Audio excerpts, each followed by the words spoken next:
veces cantamos y decimos cosas que luego no practicamos. Entonces estamos mintiendo. De madrugada te buscaré, decía aquella antigua alabanza, que es un salmo realmente, ¿no? De madrugada te buscaré. ¿Quién se levanta de madrugada a buscar a Dios? Se levantan de madrugada para ir a trabajar. Se levantan de madrugada para recorrer horas en sus vehículos para ir a su puesto de trabajo. ¿No será que tendríamos que revisar un poquito el cancionero? ¿No será que tendríamos que hacer lo que dice la Biblia, cantar con inteligencia? Porque yo me levanto de madrugada, yo te amo, yo te honro, yo te sirvo. Eso no cuesta nada al decirlo, ¿saben? Eso lo puede decir cualquier persona. Pero tenemos que ser coherentes. Yo creo que a estas alturas de nuestra vida, si no somos coherentes, en algo estamos fallando. Porque yo, como dije hace unos días aquí, cuanto más tiempo llevemos en los caminos del Señor, más se nos tiene que exigir, evidentemente. No se le puede pedir la misma responsabilidad y seriedad y compromiso a un niño de 4, 5, 6 años que a un hombre ya con 20, 25, 30 años o más. Entonces, nuestra vida cristiana tiene que ser un reflejo de una madurez que ya supuestamente tenemos en nuestras vidas. Hay cristianos que llevan toda la vida congregándose y nunca han leído la Biblia entera. Nunca la han leído completa. De hecho, hay hermanos que me han dicho, después de los días del confinamiento, de la pandemia en el año 2020, en marzo del 2020, que recién en aquellos cultos, en aquellos días, es cuando se plantearon por fin, en serio, comenzar a leer la Biblia, cosa que prácticamente ni hacían. Y algunos llevaban 10, 12, 15, hasta 20 años congregándose en una iglesia y no habían leído la palabra del Dios que dice que aman, honran y sirven. Es una incoherencia increíble. Es una incoherencia tremenda. Decir yo te amo, decir yo te adoro, decir yo te sirvo, está muy lindo, está muy hermoso. A nosotros los cristianos nos gusta cantar, ¿verdad? Nos gusta adorar al Señor. Pero tenemos que preguntarnos, Señor, lo que te estoy cantando, ¿realmente estoy dispuesto a llevarlo al terreno de la realidad, al terreno de la práctica? Porque hubo un hombre, un discípulo de Jesús, que ustedes saben de quién voy a hablar, de Pedro, que le dijo en una ocasión al maestro, Señor, aunque todos estos te abandonen, yo nunca te abandonaré. Yo si tengo que ir hasta la muerte, estoy dispuesto a ir a la muerte. Tal vez fue sincero en su palabra. Tal vez fue muy honesto a la hora de decir eso, pero número uno, estás menospreciando a los demás. ¿Cómo que si todos estos te abandonan, yo nunca te abandonaré? ¿Y tú qué sabes lo que van a hacer los demás? ¿Por qué miras por encima del hombro a tus compañeros, a tus hermanos? ¿Por qué los miras así, tan despectivamente, como diciendo, de estos no te puedes fiar ni de uno, pero de mí no te preocupes, que yo voy a seguirte si hace falta hasta la muerte? Un error terrible, menospreciar a los demás, creernos superiores a los demás, pensar que los demás no son como nosotros en cuanto a nivel de madurez o en cuanto a nivel de compromiso o de santidad. Primer error grave que cometió Pedro. Segundo gravísimo error, proponerle o prometerle al Señor algo que no va a cumplir. La Biblia dice es mejor no prometer que prometer y no cumplir. Eso dice la palabra de Dios. Pero él le prometió al Señor que le acompañaría hasta la muerte y no cumplió con su palabra. Mintió. Luego el cristianismo no solamente se vive con el corazón, con los impulsos del corazón, con las emociones, sino con la cabeza. El apóstol Pablo dijo que Él es nuestro culto racional. No es una locura, no es que yo me emociono. Señor, te seguiré a donde quiera que tú vayas. Pero primero déjame que me despida de mi padre. Primero déjame que... Y el Señor dice, quédate en tu casa, no me sirves. ¿Verdad? Creo que falta mucha cabeza en la iglesia. Hay mucha emoción, hay mucho impulso, hay muchos deseos hermosos. Pero tiene que haber una sana combinación, un equilibrio entre la cabeza y el corazón. Porque de lo contrario, podemos convertirnos en personas emocionales, Y las personas emocionales, dice la Biblia en la carta de Pablo a los Efesios, que son tremendamente fluctuantes. Hoy están, mañana no están. Hoy a por todas, mañana no sé dónde me he metido, etcétera, etcétera, ¿verdad? Así que es cabeza y corazón. Siguiente error que cometió fue cuando el Señor Jesús fue al jardín de Getsemaní, al huerto de Getsemaní, a orar. Y le dijo a sus discípulos, incluido a Pedro, orad por mí, porque hoy, esta noche, mi alma está triste hasta la muerte. Esto es para los que dicen que un cristiano no puede estar triste. Si mi Señor estuvo triste y pidió oración, ¿cómo no voy a estar yo en algún momento de mi vida decaído, triste o desanimado? ¿Verdad? ¿Y qué hizo el Señor? Ocultó su tristeza, aparentó, fingió que estaba pasándolo mal. No, Él pidió oración, como tenemos que hacer todos y cada uno de nosotros. Hermanos, oren por mí. Yo oro por ustedes, ustedes oren por mí. Mutuamente nos apoyamos juntos en el nombre del Señor. El Señor va al huerto de Getsemaní a orar. Y Él, curiosamente, nos dice, de los 4 evangelios, hay uno que nos dice que Él llevaba escondida en su ropa una espada. No sé para qué tiene que llevar un discípulo de Cristo una espada, o un cristiano una pistola, o una metralleta. ¿Será que esa promesa de que el ángel del Señor acampa alrededor de nosotros y nos defiende no es suficiente? Entonces dice la Escritura que cuando vinieron a prender al maestro, Pedro sacó la espada y dice que le cortó la oreja al siervo del centurión. Cómo tenía que sangrar y gritar aquel muchacho en plena oscuridad, ¿verdad? Cortarte una oreja tiene que ser algo terrible. Pero yo tengo una opinión personal, no es Biblia, pero tengo mi opinión personal. Yo creo que realmente lo que Pedro quiso hacer es cortarle la cabeza. Pero aquel muchacho tuvo reflejos y la movió y solamente le cortó la oreja, pero probablemente lo hubiera matado esa noche. Y el Señor Jesús no lo felicitó como en otras ocasiones, sino que le dijo, guarda tu espada, porque el que a espada mata, a espada muere. Yo no necesito que usted me defienda, así que guarda tu espada. Un grave error de Pedro, aparte de los que ya he mencionado, es defender al Señor con armas carnales. La Biblia dice, aunque andamos en la carne, no militamos según la carne, porque las armas de nuestra milicia no son carnales, pero son poderosas en Dios para destruir fortalezas y para llevar cautivo todo pensamiento a la obediencia de Cristo Jesús. No es con espada, no es con ejércitos, es con mi Santo Espíritu, dice el Señor. Y la Biblia habla de una espada, pero la espada del Espíritu, que es la palabra de Dios. Y no mis armas carnales, como puede ser el carisma, la elocuencia, la experiencia, etcétera, etcétera. Otro error terrible que cometió Pedro. Pero siguió descendiendo, porque se había olvidado de una palabra que el Señor le había dado esa noche. Antes de que el gallo cante, tú me negarás 3 veces.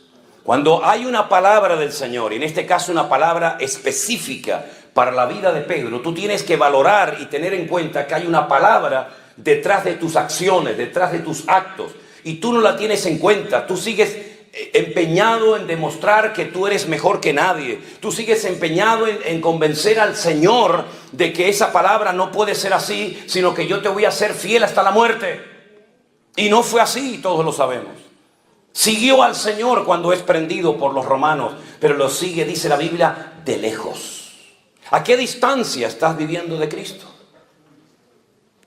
Las ovejas, cuando se separan del rebaño a más de 15 o 20 metros, se pierden porque tienen una muy mala visión. Y por eso se pierden y necesitan de un pastor, porque tienen una vista terrible, un olfato pésimo, un oído pésimo y no tienen sentido de la orientación. Y Pedro seguía al Señor, pero, dice la Escritura, de lejos. Y no se puede seguir al Señor, y menos en estos tiempos, de lejos. No se puede seguir al Señor de lejos. Pero hay un paso más.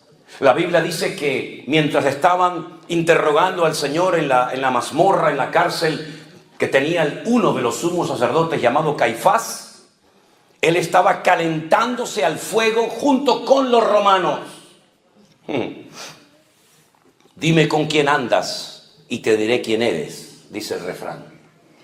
El que al buen árbol se arrima, buena sombra le cobija. Y Proverbios dice Él anda con sabios y sabio serás. Te estás calentando en un fuego ajeno. Ya tu corazón no arde con el fuego del Señor, sino con un fuego ajeno. ¿Qué conversaciones? ¿Qué bromas? ¿Qué cosas estaban hablando ahí? No es tu lugar, tú no tienes por qué estar ahí, no vas a tener fuerza para poder soportar la presión que te va a venir encima.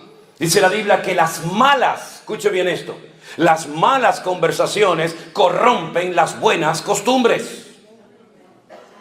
Y Pedro estaba en medio de un ambiente que no era el idóneo, no estaba alimentando su fe. No estaba cerca del Señor, estaba con los romanos calentándose en fuego ajeno. Y entonces, después de estas debilidades, detrás de estos pasos terribles que fue dando progresivamente, apareció en la escena una muchacha que se le queda mirando y le dice a los romanos: oigan, este también es uno de ellos. Y Pedro dice: te equivocas, yo no soy ninguno de ellos. Sí, tú eres uno de ellos. Yo te vi caminando con Jesús y con el resto de sus discípulos. Y negó. Y al momento, dice la Biblia, que el gallo cantó. Y entonces es cuando en ese momento sale el Señor de la cárcel, se le queda mirando fijamente. Se cruzan las miradas de Pedro y del maestro. Y sin palabras, dice la Biblia, que fue quebrantado. Y salió de allí llorando amargamente. Acababa de cometer el peor pecado que puede cometer un creyente, que es renegar de su fe en Cristo. No tener el valor para confesarlo públicamente. Es decir, esto se llama apostatar. Apostatar de la fe. Negar a un Señor, negar una fe, negar un modelo, un estilo de vida, porque no quieres que te reconozcan como uno de sus discípulos. Y entonces dice que se fue y lloró amargamente. No fue a la cruz con el Señor, no estuvo al pie de la cruz, como por ejemplo estuvo Juan y su madre y María Magdalena y otras mujeres, sino que se marchó a llorar. Pero las lágrimas no sirven para nada si no hay un verdadero y genuino cambio en tu corazón. Hay gente que llora porque ha destrozado su vida. Hay gente que llora porque ha perdido su matrimonio. Hay gente que llora porque ha perdido un hijo. Hay gente que llora porque saben que están haciendo algo incorrecto ante los ojos de Dios, pero no hay cambios. Y no es suficiente con llorar, no es suficiente con reconocer, hace falta un arrepentimiento genuino y hace falta una conversión genuina y un compromiso genuino con el Señor. Y Pedro lo único que hacía era llorar y llorar y llorar, pero las lágrimas solamente no cambian a nadie. La historia dice que se llevaron al maestro y efectivamente lo crucificaron, lo colgaron en un madero. Y allí estuvo desde las 7 de la mañana, cuando se hacía el primer sacrificio de la mañana en el templo de Jerusalén, que se llamaba Shacharit, y estuvo hasta las 3 de la tarde, colgado en aquel madero, hasta la hora del sacrificio de la tarde, que se llamaba Minjá. Y a las 3 de la tarde el Señor Jesús encomienda su espíritu al Padre y termina muriendo en aquella cruz. ¿Apareció Pedro por allí? ¿Fue por la cruz a pedir perdón al Señor, al Maestro? No apareció. ¿Dónde estaba? Ni tú ni yo lo sabemos. Ni nadie te lo puede decir. Pasaron 72 horas y los discípulos pensaron que ya se les había venido el mundo encima. Ya el Maestro está muerto. Ahora volver atrás. Volver a nuestras casas, a nuestros trabajos, a nuestras amistades y familiares. Y reconocer públicamente que nos equivocamos de Mesías, que seguimos al hombre equivocado, que lo dejamos todo por él, pero resulta que ahora lo han matado y no se ha restaurado el reino, la monarquía, como ellos creían que se iba a hacer. Para ellos era muy duro. No se atrevieron a ir ese primer día allí a Capernaum o a Tiberias o a Galilea, sino que se encerraron en una casa y dice que estaban muertos de miedo, porque en cualquier momento los romanos podían venir a prenderlos a ellos también y crucificarlos como a su maestro. A las 72 horas una mujer muy conocida por ellos, una mujer que había sido liberada de 7 demonios, una mujer que la conocemos como María Magdalena, porque era de una localidad muy conocida en aquella época llamada Magdala, que era el puerto al que se llevaba el pescado para echarle sal, y de ahí salían rumbo al Mediterráneo para llevar ese pescado a Roma. Esa mujer resulta de que fue la primera en ir al sepulcro, porque ella era tal vez una de las pocas personas que se acordaba de que el maestro había dicho antes de ser crucificado: yo resucitaré al tercer día. Destruid este templo y lo reedificaré en 3 días. Y se reían de él y le decían: 40 años tardó Herodes en reedificar este templo, y tú dices que lo vas a destruir y en 3 días lo reedifica. Pero dice la escritura, pero él hablaba del templo de su cuerpo. Juan no fue al sepulcro a los 3 días. No fue tampoco Pedro, no fue Santiago, no fue Bartolomé, no fue Felipe, no fue Tomás. Fue una mujer acompañada seguramente de otras. Y cuando llega al sepulcro se da cuenta de que la tumba está abierta y vacía. Y comienza a llorar, y comienza a llorar. Probablemente le pasó por la mente: han profanado la tumba, se han llevado el cuerpo de mi Señor. Y entonces encuentra a alguien que le dice: dime dónde lo han llevado, que yo me lo llevo. Es increíble, ¿verdad? Y en ese momento oye una voz que le dice: María. Y ella reconoce, porque las buenas ovejas reconocen la voz de su pastor. Y le dice: no sigas llorando, María, no busques entre los muertos al que vive, porque ha resucitado.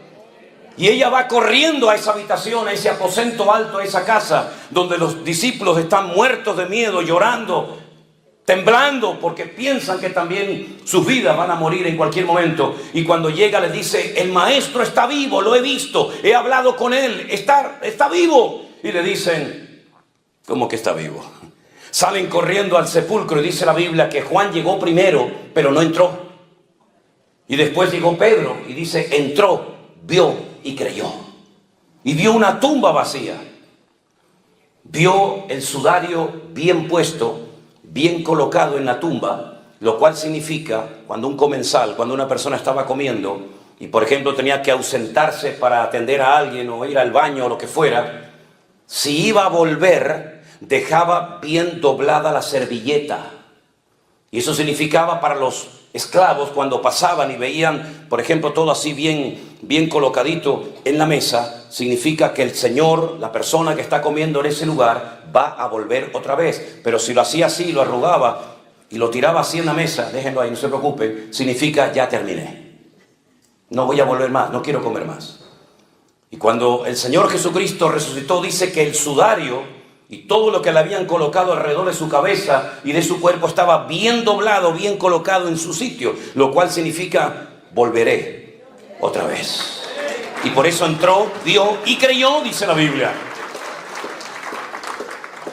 Y la tumba estaba vacía y pudieron entrar porque aquella roca enorme que rodaba y quedaba herméticamente cerrado el sepulcro estaba rodada. Pero como he dicho en muchas ocasiones, la piedra no se movió para que pudiera salir el Señor. La piedra se movió para que ustedes que no creen puedan entrar y ver que la tumba está vacía. ¡Aleluya! ¡Gloria a Dios! Y entonces, él creyó, pero aún no le ha visto. Pero es que María Magdalena no solamente había hablado con el maestro, sino que había recibido un mandato. Y le dijo, escuchen bien esto, porque esto es para mí tremendamente interesante. Le dice María Magdalena, el Señor le dice a María Magdalena: vete a mis discípulos y diles que vayan a Galilea, que allí me encontraré con ellos, y a Pedro. Dice: dile a mis discípulos, y a Pedro, que vayan a Galilea. ¿Por qué dice discípulos y aparte pone a Pedro? Porque tú dijiste públicamente, delante de muchos testigos, y en la Biblia con que hubiera 2 testigos, máximo 3 ya era suficiente. Y tú dijiste delante de muchos testigos que tú no me conocías, que tú no querías saber nada conmigo, que tú no te identificabas conmigo, por lo tanto ya no eres un discípulo. Pero díganle también a Pedro que suba.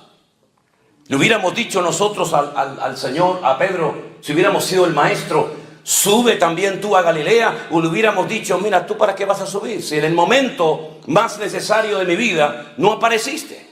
¿Cómo puedo confiar en un hombre que me promete una serie de cosas y luego no las cumple? Yo no me fío de ti, yo no puedo darte otra vez otra oportunidad, porque tú has fallado a todo lo que has dicho. No has acertado ni una, querido.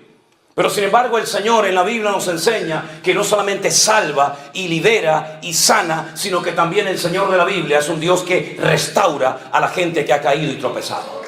Y entonces Pedro necesitaba ser restaurado. Pero ¿cómo va a ser restaurado un hombre que acaba de negar hace 72 horas al Maestro? Vamos a verlo en la Biblia. Algunos decían, hoy no va a leer la Biblia el pastor. Sí, pasa que esto es una introducción a lo que voy a predicar ahora, para situarnos, ¿no?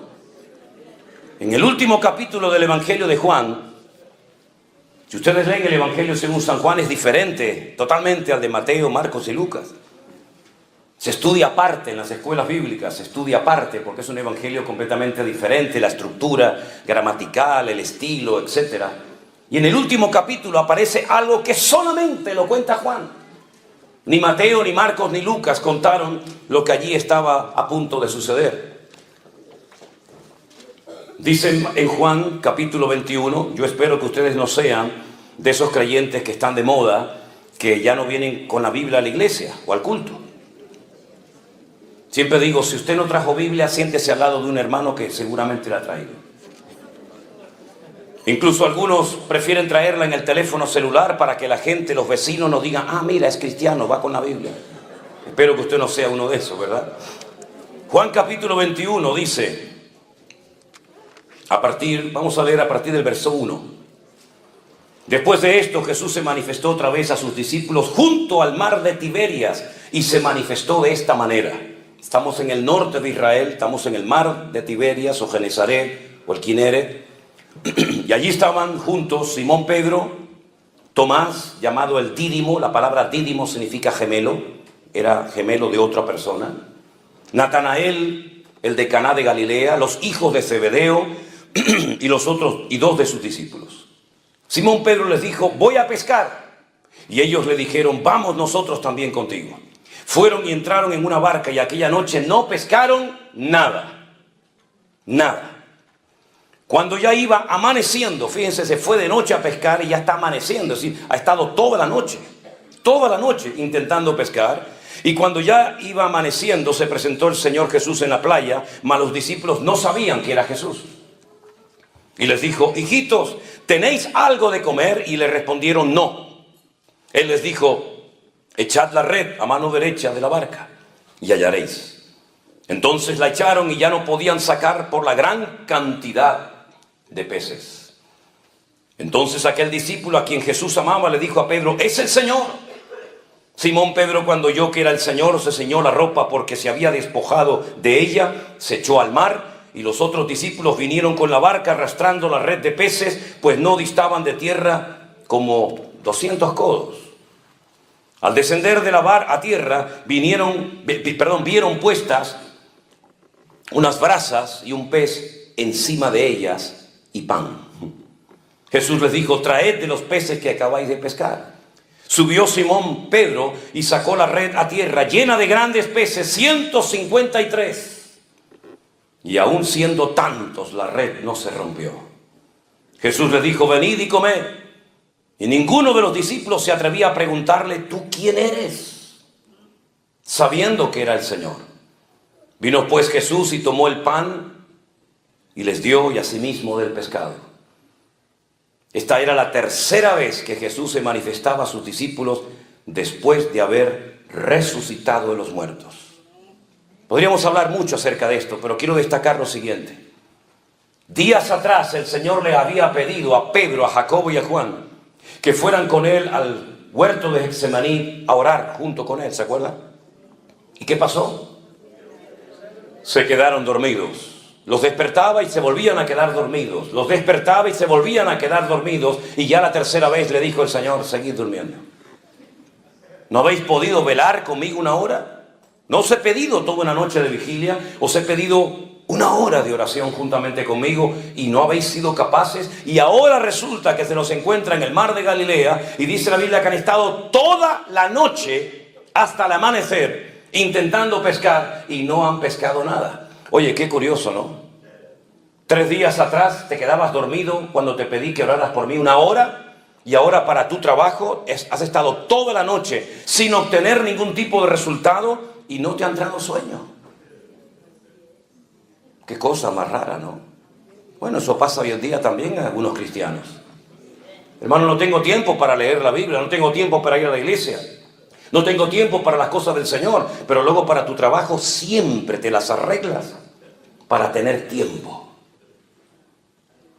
Eso pasa en Europa, en Estados Unidos diferente, porque ustedes están en un nivel espiritual superior al nuestro. Nosotros de la vieja Europa estamos todavía en pañales, ustedes ya han superado esto, ¿verdad? Bueno, está bien. Cuando hubieron comido, ya están satisfechos, ya han comido, ¿no? Ya están contentos. Ok, ahora viene. Fíjense cómo el Señor restauró a Pedro. Jesús le dijo a Simón Pedro: Simón, hijo de Jonás. No el Jonás del Antiguo Testamento, evidentemente, otro Jonás, ¿no? ¿Por qué le menciona al Padre?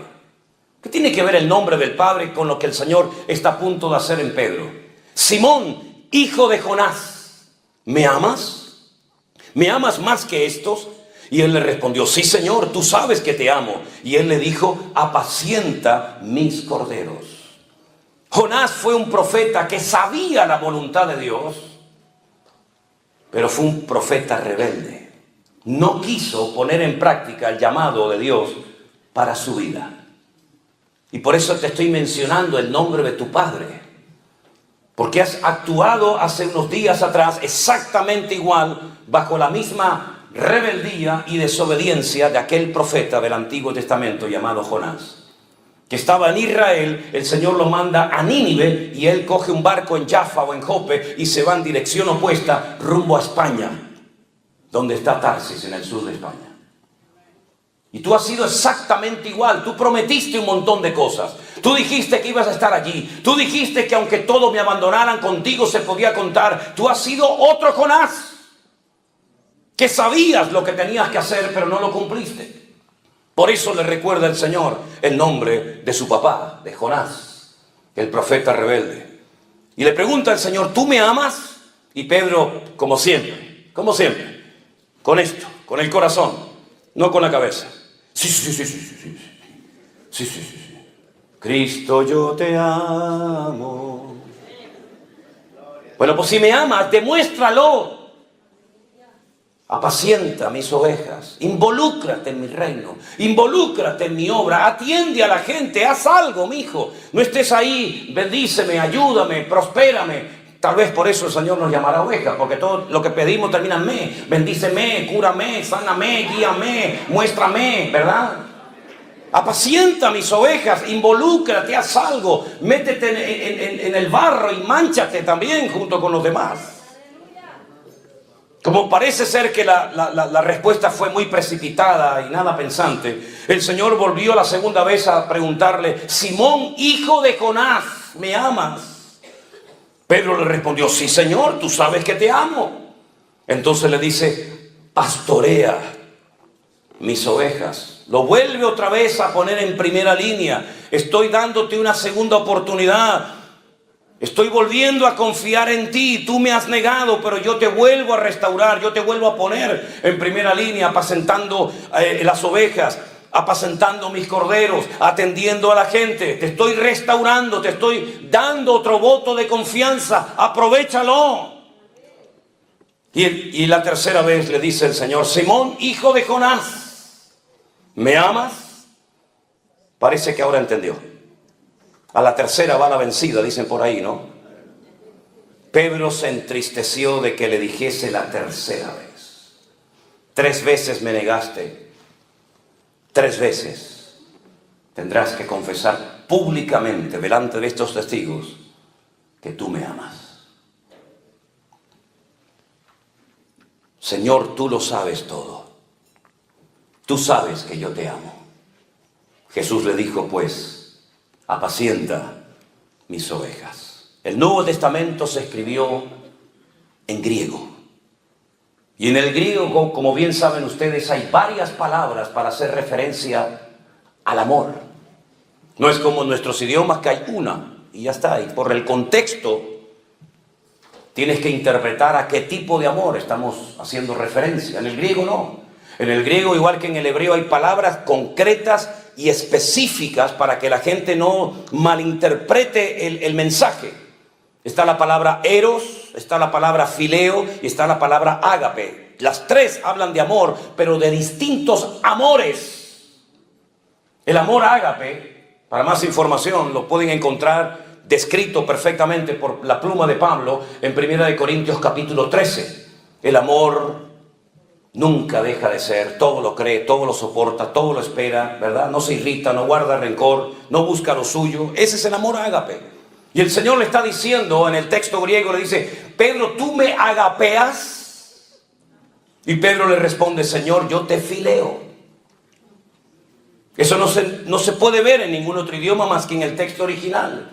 Si yo te estoy pidiendo este nivel de amor y tú me estás bajando el listón y me dices te amo, pero no como yo te amé a ti, sino como tú crees que me puede llegar a mí, y a mí no me sirve con ese amor tan bajo que tú me estás diciendo tener por mí. El amor, si es verdaderamente auténtico y un amor ágape como el de Dios, es un amor que está dispuesto a sufrir, está dispuesto a pasar desapercibido por amor a la otra persona. Está dispuesto a darle una oportunidad a la persona que te ha ofendido. Por eso yo creo que el gran pecado de la iglesia no es que ha caído en falsas doctrinas, que también, por cierto. El gran pecado de la iglesia no son las divisiones internas que nos han caracterizado durante años, que las hay también. El gran pecado de la iglesia y de todos nosotros es que no amamos a Dios como lo deberíamos de amar. Somos capaces de estar una hora cantando y repitiendo lo mismo, pero en el fondo realmente amamos a Dios por encima de padre, de madre, de dinero, de trabajo, de nuestra propia vida. Amamos realmente a Dios. Cuando le preguntaron al Señor cuál es el mayor y principal mandamiento, podía haber citado cualquiera. Hay 613 mandamientos en la ley de Moisés. Y él dijo: el principal mandamiento de todos es este: escucha, Israel, el Señor nuestro Dios uno es. Y amarás al Señor tu Dios con toda tu alma, con todas tus fuerzas y con todo tu corazón. Y estas son las primeras palabras que aprende un niño de labios de su propio padre. Y las repiten por la mañana, y las repiten por la tarde, y las repiten por la noche, todos los días de su vida. Shema Israel, Adonai Eloheinu, Adonai Echad. Ve'ahavta Adonai Elohecha bechol levavecha, uchol nafecha, uchol meodecha. Todos los días repiten esto. Amar a Dios, amar a Dios, amar a Dios, amar a Dios. Amar a Dios con todas las fuerzas. ¿Qué significa? Que tengo que apretar así todos mis músculos para decir te amo, te amo. No, es con todos mis recursos. Eso significa con todas mis fuerzas. Amar a Dios con todas las fuerzas significa que Él es lo primero en mi vida. Primero que mi padre, que mi madre, que mi hijo. Ahora pueden entender cuando aquel le dijo: bueno, yo te seguiré, pero deja que primero entierre a mi padre. Los hijos no podían salir de la casa paterna hasta que el viejo muriera, porque si no quedaban automáticamente desheredados. Era una falta de respeto que un hijo saliera de la cobertura del padre hasta que el padre no le diera permiso, hasta que el padre muriera. ¿Cuánto podía durar el hombre? 10 años, 20 años, 40, no sé cuánto. Pero el Señor le dijo: no me sirves, porque si pones primero a tu padre, o a tu madre, o a tu trabajo, o a lo que sea, no eres digno de ser mi discípulo. Porque amarás al Señor por encima de todo y de todos. Ahora entendemos la repercusión de la vida, el impacto en el mundo espiritual que tuvo Abraham cuando el Señor le dijo: sal de tu tierra y sal de tu parentela. Hizo todo lo contrario a aquel que dijo: deja que primero entierre a mi padre. Deja que primero me despida de mi familia. Deja que quede bien con ellos y le explique a lo que me voy a dedicar y tratar de llevarme bien con ellos. Y cuando yo tenga el problema social o familiar resuelto, entonces te sigo. No hay condiciones cuando Dios nos llama. Es sí o sí, todo o nada. O entras o sales, no hay medias tintas. O siembras o esparramas. No hay condiciones a la hora de obedecer al Señor. Por eso hoy vuelvo a repetir: amamos realmente al Señor. Yo creo que en lo más profundo de nuestro corazón no somos conscientes de lo que significa yo amo a Dios. Amar a Dios es mucho más que leer la Biblia. Amar a Dios es mucho más que dar una ofrenda en un culto. Amar a Dios es mucho más que hablar en lenguas o levantar las manos o pagar diezmos y ofrendas o primicias y todo eso que se han inventado algunos por ahí. Amar a Dios es mucho más que cantar unas alabanzas un domingo a la mañana o un jueves a la tarde. Amar a Dios significa que ya no vivo yo, mas vive Cristo en mí. Y si tengo que dejar a mi trabajo, y tengo que dejar mi vida misma para servir al Señor, estoy dispuesto a hacerlo. Y por eso el Señor está diciendo, ¿tú me amas o no me amas? ¿Entiendes lo que te estoy preguntando? ¿Entiendes la repercusión, el alcance y la profundidad del llamado y de lo que te estoy preguntando? Así que si me has respondido, sí Señor, tú lo sabes todo, tú sabes que te amo, sí, pues agárrate a lo que te voy a decir ahora. Te voy a dar una profecía, ya te la di en su momento y no la creíste. Cuando te dije, antes de que el gallo cante, me negarás 3 veces. No la creíste, menospreciaste la palabra. Seguías insistiendo en que no es así. No, Señor, no es así. Bueno, pues te voy a dar otra vez si ahora lo entiendes. Cuando tú eras joven, Pedro, te ceñías, ibas a donde querías. Le está diciendo el Señor, en otras palabras, has hecho toda tu vida lo que te ha dado la gana. Ahora voy aquí, ahora voy allá. Es decir, tienes una agenda tú. Y en esa agenda hay gente que quiere meter a Dios. Pero Dios no tiene que ser puesto en ninguna agenda personal o privada. Es más, con Dios no se usa agenda, porque Él es mi agenda propia.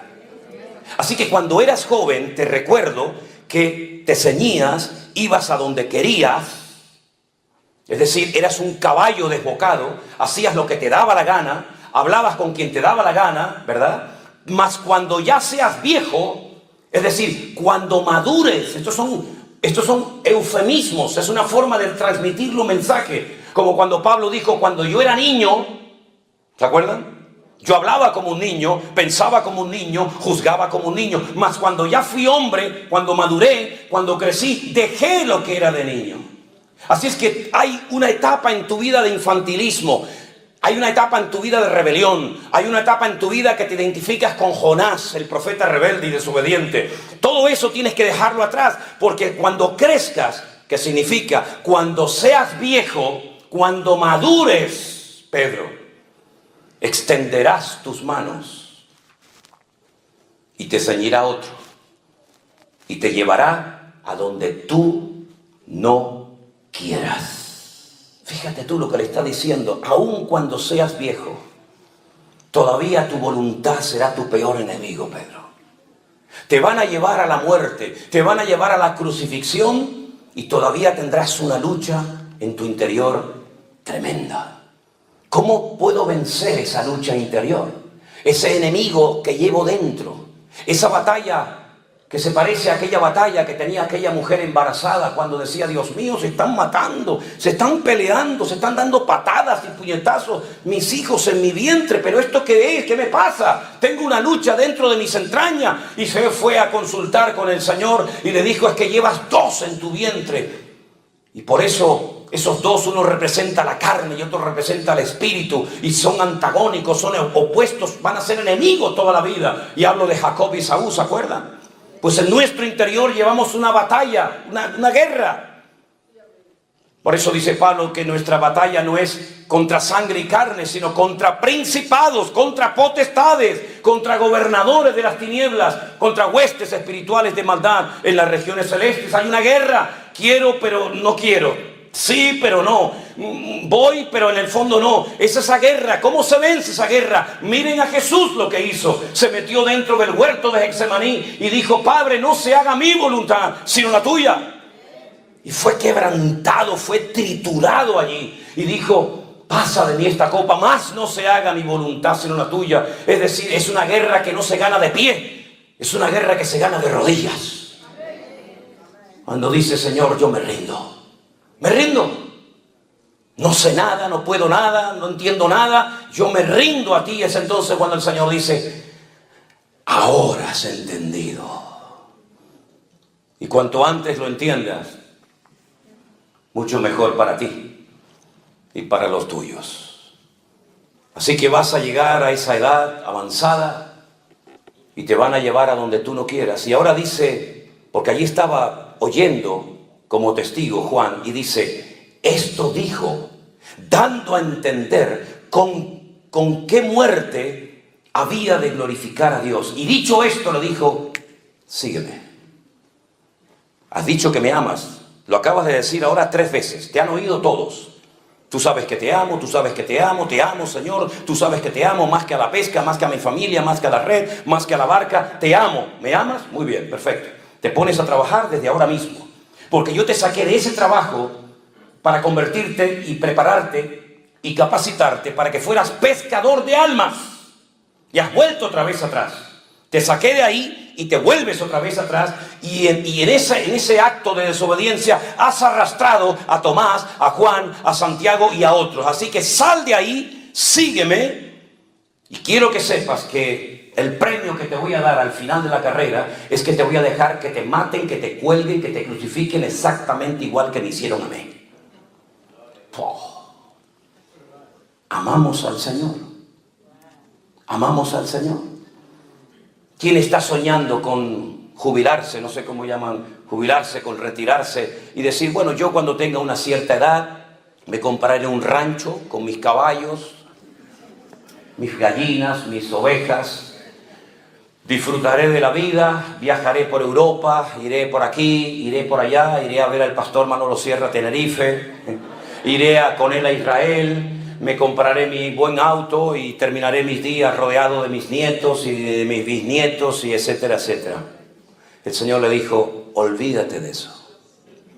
La guinda, la corona del pastel va a ser que termines tus días crucificado, dando tu vida por mí. ¿Te imaginas que el Señor nos dijera eso a nosotros? Gracias a Dios que no sabemos de qué vamos a morir, ni cuándo, ni dónde. Gracias a Dios que no sabemos si moriremos de un accidente de tráfico, de una caída de un avión o de lo que sea. Gracias a Dios que no lo sabemos, pero Él sí lo sabía. Él sí sabía de que iba a morir. Y vivió con esa presión, por decirlo de alguna manera, durante toda su vida, hasta que en Roma lo agarra Nerón y le dice, aquí lo tenemos, ya lo hemos encontrado. Te vamos a dar el honor de morir como tu maestro. ¿No dicen ustedes que murió crucificado? Vamos a crucificarte a ti también. Y dijo, sí, pero os voy a pedir un gran favor. Ya no me considero ni digno de morir como él. Ya he madurado. Ya he cambiado. Por favor, crucifíqueme, pero con la cabeza para abajo y con los pies para arriba.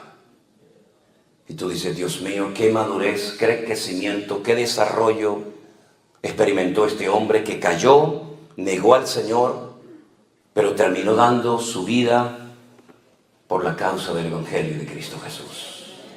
Si en esta mañana hay entre nosotros alguien que cayó de la gracia de Dios, que se apartó del camino, que incluso servías al Señor predicando, cantando o haciendo cualquier otra función, pero por el motivo que sea te has apartado y enfriado y alejado por años de los caminos del Señor, hoy el Señor te llama y te dice, venid a mí, ven a mí, que yo te puedo restaurar como restauré a Pedro, como restauré a David y como restauré a tantos y a tantos que a lo largo de la historia me conocieron, tropezaron, cayeron, pero se lograron levantar para la gloria mía.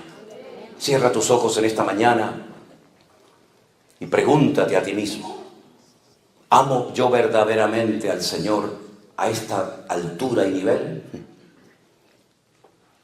¿Lo amo verdaderamente a mi Rey y a mi Señor? El Señor nos dice en esta mañana a todos, Rey de Reyes, sígueme, sígueme. La canción que es mía, la de Rey de Reyes. Así que, amados, ahí donde están ustedes, díganle al Señor, Señor, límpianos, perdónanos, por las veces que decimos cosas que en el fondo cuando nos las explican, nos damos cuenta de que tal vez no somos tan espirituales como nos creemos, tan maduros como hemos dicho en muchas ocasiones. Que Dios restaure nuestra comunión y nuestra relación con Él, porque es lo más hermoso que tenemos en esta vida, nuestra relación con Dios. Y hoy vamos a participar del pan y del vino, que es un momento crucial, un momento importantísimo en la vida de un creyente, porque vamos a recordar su sacrificio, su muerte, cómo se derramó su sangre en la cruz. Pero también, gloria a Dios, vamos a recordar su triunfo, su victoria, su resurrección de entre los muertos. Aleluya. Su ascensión a los cielos y su venida también nuevamente a la tierra. Preparen sus corazones para encontrarse con Él en esta mañana y poder participar, como dice la Escritura, dignamente del pan y del vino. Nos ponemos de pie y alabamos a nuestro Dios. Rey de reyes, Señor de señores, admirable, consejero, Dios fuerte, Manuel, Dios con los señores, admirable. Aleluya. Jeremías, los hermanos que van a repartir la Santa Cena, ¿pueden pasar al frente? Sí, sí, van a pasar cada quien en la mesa. Van a ok. Gracias. La honra y la gloria y la alabanza por los siglos. Vamos arriba. Amén. Cántelo conmigo, iglesia. Rey de reyes, Señor de señores. Orar en esta mañana por este pan y por este vino, que como bien saben ustedes, representa el cuerpo y la sangre del Señor Jesús. Hay que hacerlo dignamente, como dice la palabra, probándonos a nosotros mismos, para que seamos bendecidos y no castigados, como dice la Escritura. Pablo le decía a los hermanos de Corinto, por eso hay tanta gente débil y enferma, e incluso algunos han muerto y duermen en la iglesia, porque hacéis las cosas incorrectamente, no dignamente. Pero cuando hacemos las cosas decentemente y con orden, siempre hay bendición, siempre, para la familia, para los hijos, para el matrimonio, para nuestras vidas. Así que vamos a orar en esta mañana. Nuestro hermano Jeremías va a orar y presentar este momento. Los que vayan a participar, háganlo bien, hermanos, en orden, en obediencia al Señor. Oramos. Padre bueno, gracias. Gracias por este momento. Sí, Señor Jesús. Oh, gloria. Para recordar ese momento, Señor. Gracias, Jesús. Ese momento, Señor, donde tu Hijo estuvo con sus discípulos. Sí, Señor. Y compartió y dijo que cada vez que lo llevásemos a cabo, que iba a quedar como ese recordatorio, Señor.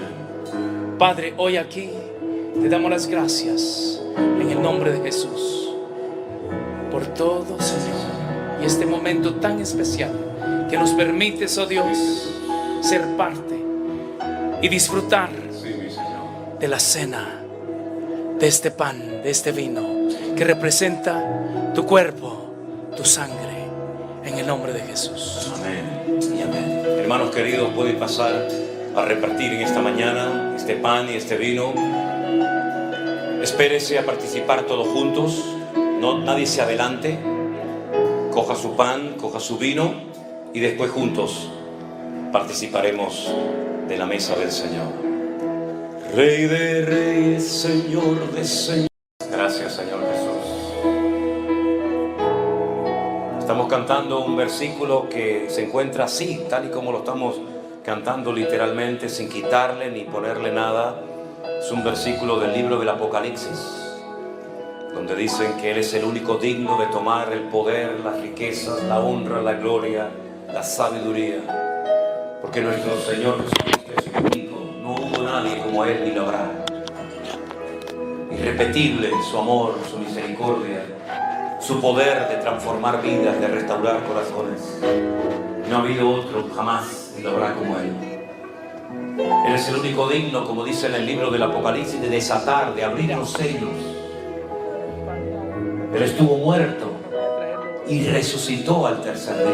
Aleluya. Por eso estamos aquí en esta mañana. Esto no es un funeral, Esto no es una tragedia, no estamos recordando a un muerto. Estamos recordando, sí, su muerte, pero también su resurrección. Porque si Él no hubiera resucitado, seríamos los más dignos de compasión de la tierra. Si Él no hubiera resucitado, tampoco nosotros resucitaremos. Si Él no hubiera resucitado, estaríamos muertos en nuestros delitos y en nuestros pecados. Si Él no hubiera muerto, los que murieron creyendo que resucitarían, murieron por una gran mentira. Si Él no resucitó, tampoco volverá otra vez a arrebatarnos y a llevarnos con Él juntamente a las moradas eternas. Si Él no resucitó, ¿qué hacemos aquí? ¿A quién le hemos cantado? ¿A quién hemos adorado? ¿A un cadáver, a un muerto? Nosotros no adoramos a los muertos. Nosotros adoramos a un Cristo vivo y glorioso y resucitado el tercer día. Aleluya. Y por eso podemos cambiar. Y por eso podemos mantenernos firmes en victoria. Y por eso podemos avanzar y extendernos y crecer. Porque Él nos apoya, nos respalda, nos avala, nos confirma en la obra. Y cuando oramos, no es como cuando orábamos a aquellos ídolos muertos, ¿se acuerdan? Que tienen boca y no hablan. Que tienen oídos y no oyen. Que tienen ojos y no ven. Pies y no caminan. Cuando nosotros oramos, Él oye. Y Él responde a nuestra oración y a nuestro clamor. Y si sabemos que Él nos oye, con esta confianza sabemos que no solamente oye, sino que responde a nuestras oraciones. Así que si usted es un adorador de imágenes, de santos, de vírgenes, de estatuas, no pierda el tiempo, hermano y amigo. No pierda el tiempo en ídolos muertos, que hay que cargarlos y llevarlos de un lugar a otro, porque son incapaces de defenderse a sí mismos. Tuvimos hace muy poco tiempo un terrible volcán en las Islas Canarias, en la isla de La Palma, en una isla muy cerca de donde nosotros vivimos. Son 7 islas y esa isla es una isla que tiene volcanes activos. Y hacía 50 años que no explotaba el volcán y de repente ¡pum!, explotó y arrasó con 3.000 viviendas, destruyó colegios, carreteras, fincas de producción agrícola. Pueblos enteros desaparecieron bajo la lava. Y cuando la lava se dirigía a un pueblo donde iba a llegar a una iglesia, por supuesto una iglesia católica llena de santos, de imágenes y de vírgenes, los habitantes del pueblo se asustaron y dijeron: saquemos a nuestros dioses, saquemos a nuestros ídolos de la iglesia. Y yo decía: déjenlos, no les hagan nada, ellos van a salir solitos. ¿No son dioses? Pues que lo demuestren. Ahora tienen un momento tremendo en la historia para decir: muchachos, ustedes no tienen que sacarnos a nosotros de los templos, bajarnos de los pedestales, nosotros vamos a caminar tranquilamente. No, ahí veías a la gente del pueblo, al cura, al párroco, al monaguillo y a todo el mundo cargando las imágenes del santo, del Cristo, de la Virgen, porque sabían que no iban a salir caminando por su propio pie. ¡Qué tremendo poner la fe en un muñeco que yo tengo que cargarlo para que no se queme por el fuego! ¡Qué tremendo tener que cargar y salir corriendo jugándome la vida, cargando a un ídolo que supuestamente es poderoso, supuestamente tiene poder, y yo lo tengo que sacar de la iglesia para que el volcán no lo queme? ¿Pero qué ídolo es ese? Eso no sirve para nada. Es un muñeco muerto, muy bonito, una forma de hombre, de mujer o lo que quieras. Pero yo fui monaguillo de la iglesia católica y cuando le levantaba las faldas, los vestidos a algunos santos, era un palo que le clavaban la cabeza y le ponían las manos, pero por debajo era un palo. Eso no se puede comparar con el Cristo de la gloria, que venció a la muerte, al diablo, al infierno y está vivo por los siglos de los siglos. Amén. No tiene nada que ver una cosa con otra. Eso fue lo que